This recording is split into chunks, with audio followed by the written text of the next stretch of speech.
So, how y'all doing? Sugamonger. I keep doing this, right? And I have something happen that I want to put on film, right? In hindsight. I do something that I'm like, oh, I should have made a video about that. This is a key example of that, right? I just got my Benchmade 63 back in from Benchmade. I have been playing with it. Gray box. It's cool. Send it back in a gray box. And I didn't make a video on the problem previously, right? And I regret that. I apologize for that. I should have, right?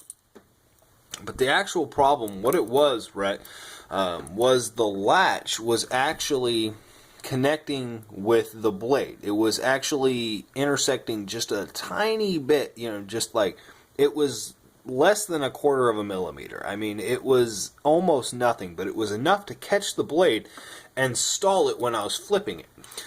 Every once in a while it would just catch like this, and it would come around and just be hooked, and it would stay there for a second. And, I was like, well, what the crap was that? It took me a while to actually figure out what was going on. I thought I had a sticking problem for a long time. I thought there was something going on inside the actual mechanism that was causing it to jam up through here. And eventually, I just realized, oh, duh, it's getting caught on that latch. And I've heard some horror stories from multiple people about sending knives into Benchmade, automatic knives, balisongs, in states where they're prohibited for carry, that they're legal to own but prohibited to carry, like California, with them not wanting to send them back to the customer because they're not a registered dealer, right? And they don't have proof that they're able to own it. So I did have a store send it in, not where I bought it, actually. It wasn't even the store I bought it from. That's how badass the guys at Weeby Knives on Pier 39 are. They just sent it in for me, which was great.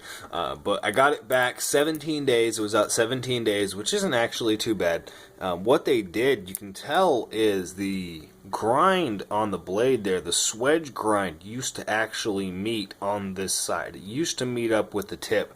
It was always a little bit further back on this side, and it still is a fraction further than this one. You can see that. But what they did is just ground off a little bit of the tip. You can see they just ground off a little bit of the tip and actually put a fully new edge on it, which is alright, because this edge now is very symmetrical. It's decently sharp. I mean, it'll probably shave some hair, but it's a very symmetrical edge. Originally it wasn't. It wasn't the best grind done originally. And you can see here, you see right there on the choil, how it comes down into that little V shape right there. The edge of that V would have been the original grind. So when they ground it, they didn't actually take it all the way back to the sharpening choil on either side. This side's a little bit better. It's finished a little bit better, but not a whole lot. So you can see where they started the new grind and just took it down all the way to the tip, took off a little bit more material so that it doesn't actually intersect with the blade there, which is nice. So completely fixed it. They retuned it. It's not as smooth as it was, so I'm gonna have to re-break it in and be playing with it for a little while. But that's a Benchmade 63 back from Benchmade, 17 days out. They did an excellent job repairing it. It came in the little blue box. I sent it out in a package. I didn't. The dude at the store did, but he sent it out in a package in the sheath, and they sent it back in the the gray box in this with the sheath separately. The sheath was outside of the box, so the knife was just in the box inside that little sleeve, and then they sent that outside the sheath, which I just thought was an interesting choice. But yep, 63 back from Benchmade. Y'all have a good one.